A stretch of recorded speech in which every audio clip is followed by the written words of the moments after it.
So before we get into anything, how was your week? You know what I mean? First, I gotta say RP King Von, man. That Facts. shit, like, yo, it's so Facts. crazy. Like, you told me about bro last Wednesday. 2 night. days. Yeah. After we recorded. Yeah. We watching videos, we trading shit. I'm telling you about Chef G and 22Gs and you putting me on the King Von and shit. Mm-hmm. Ever since you put me on the bro, I downloaded his shit. I've been listening to Crazy Story Part 2. Well, Part 3. No, Part 2 and Part 3. Because Part 2 is pretty much Part 1 with Lil Durk. Mm-hmm. And Part 3 is the newer one with the... And in addition to that, a couple tracks from his new album. Mm-hmm. Them shits is fire, by the way. The couple tracks that I got. Yeah. Them shits is fire. Like, he got 2 more mixtapes too. He got his first mixtape is Grandson Volume 1. Then he got LeVon James. Oh, his name is LeVon? No. He's his favorite player is LeBron. Oh, okay. Yeah. Okay. Yeah. I think his real name is Davon. So he just But yeah, man. And 2 days after you put me on, like, you sent me a text saying, "Yo, remember the nigga I told you about, bro? Yeah, he got shot and killed." Yeah, I was on my way to work early. It probably was like 10 a.m. My boy Reem hit me up like, "Yo," because he the one that put me on to Vaughn. He put me on to Roddy Rich. He put me on to a few niggas. From Cups? No. I mean from my job. Oh. And okay. Yeah. And he was like, he put me on because he's playing it at work. And I heard Crazy Story. I'm like, oh nah, this shit crazy. And then I got that text on the train, 10 a.m. It's like, yo, they saying Vaughn got shot. I'm like, what? I went to Twitter. I'm seeing the updates and shit. And then before he could text me and say, yo, they saying he died, I already seen the reports. I'm like, damn, like, that shit is crazy. And I don't know, I'm someone that I get interested in like situations like that, even though like I don't really like seeing videos of people getting shot. The whole incident and like I first started bumping him maybe like 2-3 weeks ago. I just started like looking up his old videos, learning about him, looking at videos about Chicago, his history and shit. And then when that happened, the video surfaced of like the actual like the fight and then the shooting. And then that shit just crazy, man. Like that shit crazy. 2 weeks bumping a nigga. 2 days after I told you, it's unfortunate, man. Wow, for me it's 2 days. For you it's 2 weeks. Yeah. I wonder who got 2 months. Yeah. Or 2 years out Short period of time. He only been rapping for a year and a half. Literally, he made Crazy Story in jail. Really? And then he came out, and then that's when he dropped his mixtape. But yeah, a year and a half, 2 years he been rapping, bro.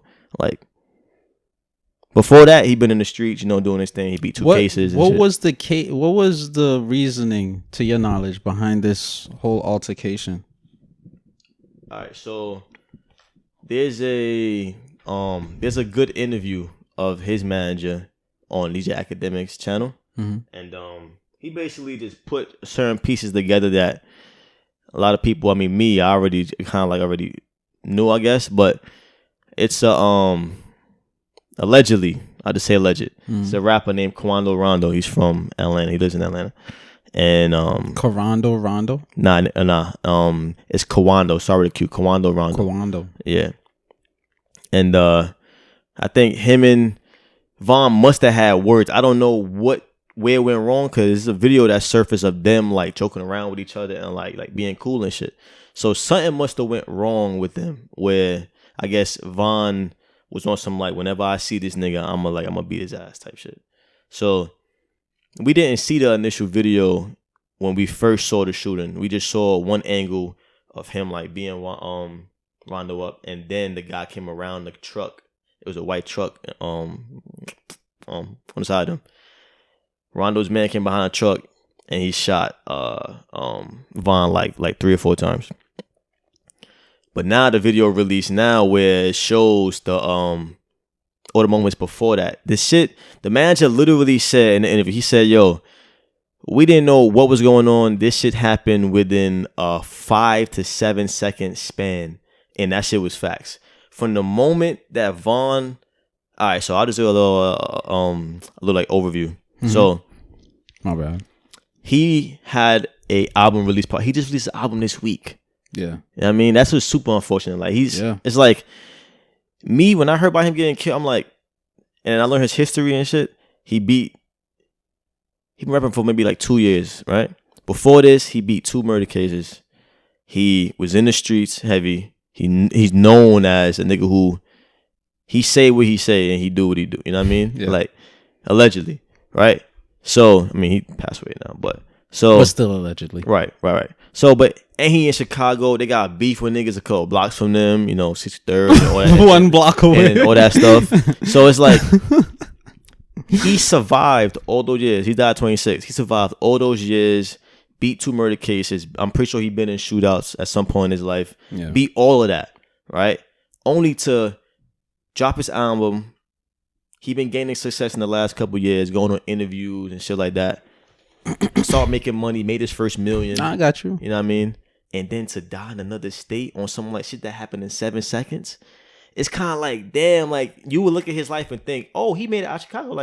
Like the worst. He could beat anything. The worst of his life is behind him. Like you would think, like you made make it out it of in New Chirac. York. You make it anywhere. These niggas making it Chicago. Yeah, 1 block away. And then to have it happen is just like life come at you fast. So basically, he performed at this spot called Opium.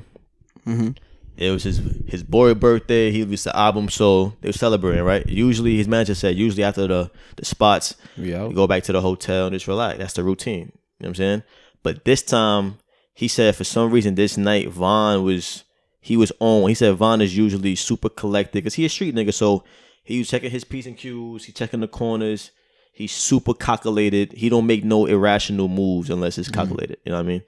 He said this night, I don't know. He was just on some other shit. So on their way back to the hotel, Von was in a separate car from his manager. He just told the driver, yo, we going to another spot. He ain't tell nobody else. He didn't tell his manager. He didn't tell his entourage, none of that. But luckily, by the time they got to the spot, his manager and them caught up with him because somebody was in the car. I was like, yo, you know that me and Von, like, we at this new spot. Like, where y'all at? And his manager was like, nigga, where? Like, we at the hotel. So luckily, they got there before everything happened, right? So they in the car. Meanwhile, he's in a bulletproof truck. Von at the time. He in the back with a chick, the guy said. It's the driver and his manager in the front seat. One of Von's bands come to the window and says, yo, we see so-and-so in the car. Like, he like him. He chilling and shit. Yeah. He said in that moment, Von just got up. Like, out the truck and started looking for the nigga. But he didn't know where he was. So literally, like, as I'm looking at the video and I'm hearing what he said in the interview, like, it all matches up. In the video, Von was in like a crowd. Then you see him walk out the crowd. His head is kind of like this. And then Rondo was at a white truck, right? But he was at the wheel talking to somebody. And he saw Von before Von saw him. Mm-hmm. So he stepped up. We can't hear no audio, but he stepped up. As he stepped up, Von turned his head and saw him. So he must have said something to Von. So the misconception that I wasn't there, but a lot of folks are saying that like Von started. I mean, obviously he threw the first punch, but it kind of seemed like the nigga said something to Von first because he didn't see the guy first. His head was this way. Mm. The guy stepped up, then Von turned his head. Soon he saw him, he started fucking him up, like just on sight, right? And then literally from the front of the truck to the back of the truck, he was fighting. That's probably 3 seconds. 2 more seconds, you saw the door open on the other side. Nigga walked from the other side and started shooting. 5 seconds. Literally. So it's like, it's just crazy how like I said, you go through all that shit, 26 years of hardships, you know what I'm saying, going through shootouts for 5 seconds to take a nigga out like that. Niggas was like I just got pwned on to Von, but like the whole, I guess the conception of him was like, this nigga's invincible. Like people thought he was untouchable. Obviously no man's untouchable. Come on. I don't know who thought that, but no, I mean, the nobody's untouchable. JFK got shot up. Obviously, nobody's. If you think you a regular street nigga and you think you more untouchable than the president of the United States, I'm not saying that he thought that, but like I would see threads of people and I would see even videos and shit because they have like Chirac Legend series and then each of them have like an episode. And like, I gotta tap into that. Yeah. I want to support bros. Yeah. I hope it's like black and it's not like white people behind it exploiting. It's black. It's like a American gangster. It's like black YouTubers and shit. Yeah. Shout out to them. But like the videos that I've seen, all the stuff that I collected, like the conception of him was like, this nigga beat 2 murder cases. He made multiple shootouts. Like, this nigga's invincible. But technically, to be honest, though, that's how they act with everybody. Sean Branch, shout out to Sean Branch. He from Maryland. He street dude, grew up. I watched him on Queen's Flip. It's like people say they be like, oh, man. Everyone's impossible. It's like everybody is untouchable. Yeah. Frank Everyone Lucas, until Nicky Barnes. Come on, man. The fuck? Stanley Tookie Williams. And that's Larry Hoover. And that's what's bad about this shit.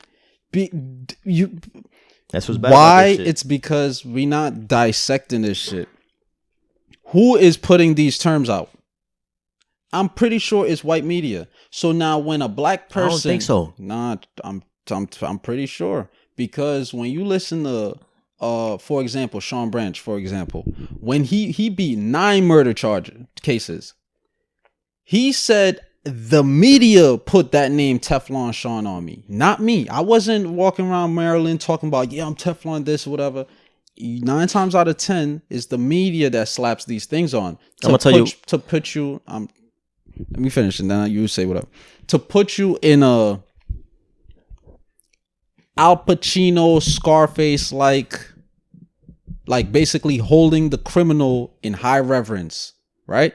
So now other inner city people is going to look up and be like, yo, I went to school with him. Or he lived right down the block from me. Or, yo, he remind me just like me. Or, yo, that's my older cousin. So now it's like all this crack epidemic, everything going on in Maryland is going on around here. So who's to say that I can't take this opportunity like he did and run with it? Who's to say that I'll be caught up? Who's to say I won't make it out? You see what I'm saying? So that's what I posit. I could be wrong, but that's what I posit. It's the media, man. The reason why I don't think it's the media on King Von's incident and situation, because he wasn't covered by, like, he just now started getting like his name ringing bells. Like he's pretty much been like an underground. You're not an underground an underground legend in a sense. Every person that I saw speak of him in high regard was just regular niggas from the hood. Like regular people on Twitter, regular niggas who the YouTube series where it's like people in Chicago making vids about them, or people that just like like you like the music, so you are engaged in the culture and shit like that. I'm speaking strictly in terms of hyping up him beating 2 murder charges. I'm speaking strictly in terms of any criminal person. Once they're put on a show and niggas is hyping up, oh, he beat 2 murder, or he beat this, or he did. I'm speaking strictly in terms of that. You're gonna paint a picture to make it seem like it's optimistic. Like, yo, I could get away with this. I'm trying to say. I could kill this nigga and get away because King Von got away. Since I've been looking up this nigga, I haven't seen any big articles about him. It's only been cause he's not really like a big artist. He just started getting hot. The only people that I've seen speaking about him in that high regard, like, yo, this nigga's like the man. Like, he's like, the love he was getting was just from niggas in his community and people that, young people who enjoy his music. That's why I don't think, like, if it was somebody like, a bigger artist where he was getting a lot of a lot of interviews and a lot of news coverage and shit like that, then I could see how the media could sway his perception. But he didn't get to that pinnacle yet. It was literally, all I've seen was just people that are just regular Joe Schmoes. You talking about while he was alive or after he died? I'm talking about while he was alive. Yeah. Okay. Yeah. Mm-hmm. Right. Yeah. But anyway, so yeah, it's just unfortunate. Obviously, nobody knows what caused the rift between those two guys. But he was just on he did his last interview on $1 Million Worth of Game. I was watching most of it. And he had a little segment where he was like, I think Wallow asked him like, yo, so when y'all have these issues with these people, or when people have issues in the hood, like, how do y'all Like, why does it go so far? Why don't you ever resolve it? And he kind of broke it. He kind of gave a perspective that he should have took himself. Know what I mean? This is what you're assuming, though. What you mean? We don't know what he did, and we don't know why he did it. I'm talking about all these so-called bad street shit throughout his life. Let me say what he said. Okay. Let me say what he said. I'm talking about in that instant versus what he said. So what he basically saying that. Real quick, I was gonna say too with the whole what's his name from ATL? Rondo. Let's call him Rondo. All right, Rondo. We don't know exactly what transpired between them. Yeah, I know. Because while you was talking, I was thinking this is like on some Biggie and Pac shit. Like these niggas, all these shits is be like niggas be friends and then once somebody die. Yeah. But continue. He basically said, like, you know, niggas in the hood don't know how to communicate. They don't know how to sit down at a table and come to a common understanding. Yeah. They don't know how to, you know, look at the greater the bigger picture, basically. And it's like if somebody dies, it's definitely no reconciliation. Like, because we gonna come back. Because now we got family that love me that I just died. We got friends now. They gonna retaliate. And you got people that love you, back. And niggas like, yo, so when it's gonna end? It's like, yo, it don't end till all the players is dead and this shit. You know what I mean? Off the board. So it's just when he said that shit really stood out to me. Like I really like, damn. All these niggas, like it started making me think. Like back in the day when I first, like back in the day, high school days, niggas used to be like, "Yo, East New York is wild, yo, that shit crazy." And then you start seeing like gang sweeps. 19 niggas in Brownsville got arrested. Like 12 niggas in East New York got arrested one time. And these is like crazy. Like these are multiple sweeps. This is not just like one sweep in Brownsville, one sweep in East New York. So it's like, all right, we know these dudes already had beef. We know these dudes, like, you know, lost a man or whatever.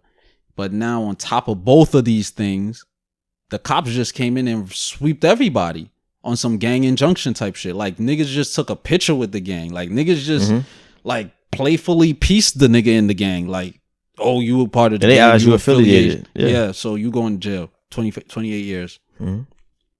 So now when you look at East New York, it's like some people still say, yo, it's crazy because of old reputation. I'm guessing they're running on. But to be honest, it's like a lot of neighborhoods are really like cool ass, chill ass neighborhoods. So now, is it because all the players have been removed? Who knows? Or majority of the players been removed? Or the most rowdy players been removed? Or is this just our perception? Or is this just because we're so like amalgamated in the hood? It's like we don't really see the bad that's happening as far as somebody green in the hood. I mean, you could see a bad. You could hear stabbing and shooting. That's a bad offer. Yeah, but to be honest, I haven't heard about a lot of. Yeah, I mean, I haven't encountered anything as opposed to when I moved. Yeah, I haven't encountered anything as of late. As of the last maybe like 7 years, I haven't encountered anything. When I first moved to the East, bro, that's 2009. 2 weeks after I moved to the East, I heard it was like 2 or 3 in the morning shootout. And then a week later, shootout. It's like, all right, welcome to East New York. Yeah, I mean, I'm pretty sure things still happen. I mean, I don't know. I ain't looking up the studies and the things crime rate definitely still happen, but it's probably not as bad people think. Yeah, like how people spoke bad about Jeff. Nigga, I had niggas tell me, nigga, you're gonna die in Jeff, bro. I didn't get into one fight in Jeff. Yeah. I didn't get jumped. I didn't get stabbed. I didn't get, you know what I mean? I've saw niggas do that, but they was involved in shit. You know what I mean? I stay out the way. Yeah. But yeah, man, it's unfortunate. And the last thing I want to say is like when he got shot, he fell on the ground. And the video is a lot of speculation because the guy he was fighting, who we find out was Rondo, like he was on top of Vaughn. So it was some people saying that, oh, he was helping Vaughn. Or some guy saying he was trying to take his chain and shit. His manager actually said that the guy was like, "Yo, Vaughn shot," like letting they folks know that Vaughn was shot, which I thought was very like that makes no sense. My man shoot my enemy and then I'm telling, oh yo, my enemy shot. The thing is, because he didn't want the guy to shoot him. I don't think. Nah, yeah. I mean, he didn't expect him. Yeah. Obviously, I'm not the nigga, but I don't think he expected or wanted the guy to shoot Vaughn. You know what I mean? Which is even though if I said it seemed kind of noble because like you just getting your ass beat and you a street nigga. So in my mom like you on demon time right now. You just getting your ass beat. The nigga just got shot. That's perception. So, now I'm talking about in general like a nigga who was just causing you pain, bodily harm, now got hurt, and your first instinct is to help him. Yeah, because so I thought that was noble. If that's true, I think that was noble. Got hurt is different in that little instance. But and you know what fucked me up too? They his man just said that he wasn't in the car when they took him to the hospital, but they man told him it was like, yo, when they was in the car, everybody else was panicking, and Vaughn was like, yo, nah, relax, yo, I'll be good. I'm gonna be good, relax. But he died during surgery. I thought that was like, I don't know, that was very interesting. Like a testament to like who he was. Like he seemed like I watched interviews with him, and he seemed like a very calm, you know what I'm saying, soft spoken, very collected, not too rowdy, not too high energy. So in that moment, I guess that was like his essence. Like even though he just got shot 4 times and he was conscious, like nah, I'll be all right. Everybody relax. You know what I mean? If that's true, I thought that was interesting, but super unfortunate, man. Yeah, great talent. It's sad. You know what? When he first passed, I was like, I mean, now I'm saying rest in peace, but initially I was like, I don't know if I could say rest in peace because I seen the history, like I seen like niggas that he saw got killed and him make fun of niggas that got killed.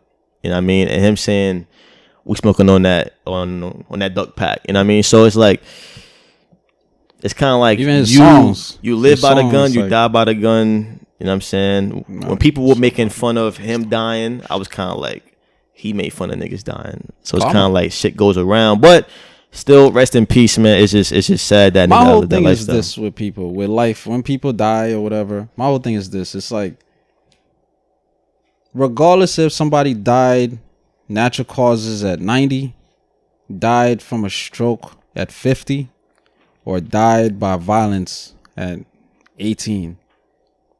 At the end of the day, the person died. Like, they're never coming back physically, ever. So now, if that person was deemed by majority of people as a bad person, okay.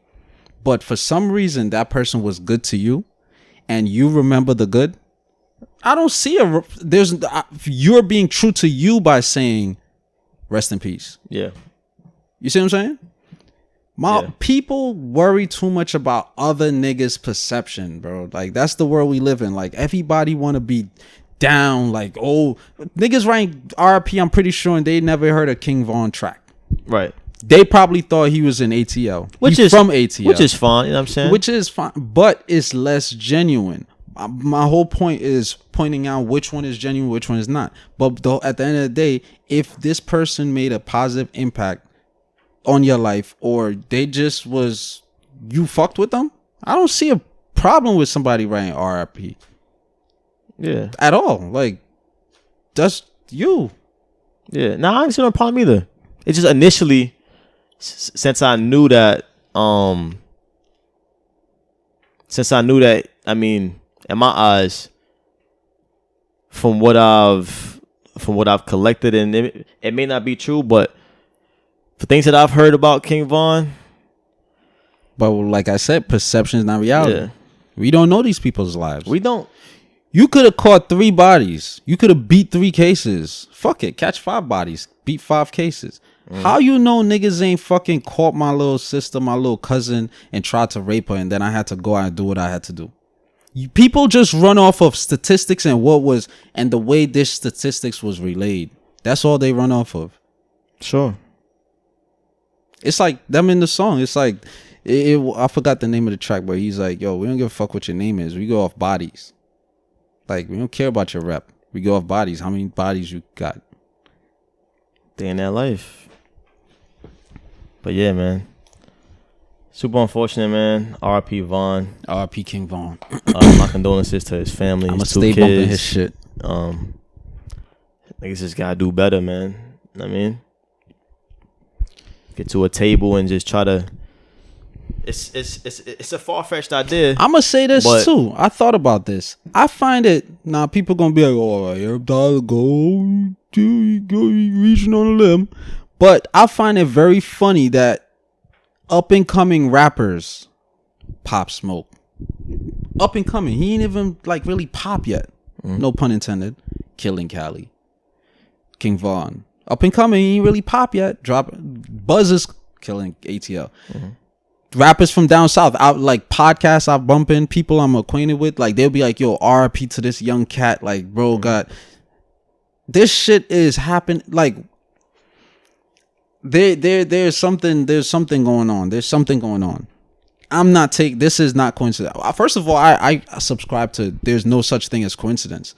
This is nothing we haven't seen before. It's like, you know what I mean? Not to this magnitude. I don't think niggas being in the street life, like we know, up and coming. These guys are damn near out the hood. They're out the. The thing is, and they're not even killed. I mean, Nip was different. Thing is, the same amount of times that we see somebody up and coming, there's a nigga that's not up and coming that died the same exact way. We just seeing them because they up and coming. You get it? Like we see them because they more in the limelight, but it's 100 niggas that's not up and coming that died the same exact way. But see, that's my point. The same life. This is why I'm saying there's something going on, because it's some calculation, because these people are impacting hundreds, if not tens, if not hundreds of people's lives for the better. When they pop, or they already doing it already. It's just that they will do it on a grander scale when they fully make it out, or when they fully, But with this, in these circumstances, it's like these dudes, the difference between them and a regular like person that's happening to, this is what they're doing. They got all this positivity back in them. That one person is like, we don't know how many people you're helping. We don't know how. What you mean? What you mean by positivity? What you mean by that? In terms of, for example, these guys are helping people, family, friends, whoever. Sure. Yeah, they rap about what they rap about, but majority of times these niggas, it's not like I did this shit last week and I'm rapping about it. My nigga, you don't even live in the hood. Who are you doing this on? I don't know. For majority of rappers, I'm going out on this is me once again. Sure. I'm pretty sure Nip wasn't still doing certain shit like Nipsey. Oh, Nip. Like they're not doing these.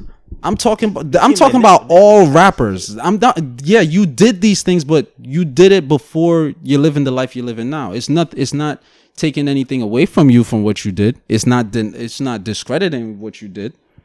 But you're not doing this now. So now, because you rap a certain way, yeah, people may look at you or paint a certain perception, picture of you. Yeah, put that to the side though.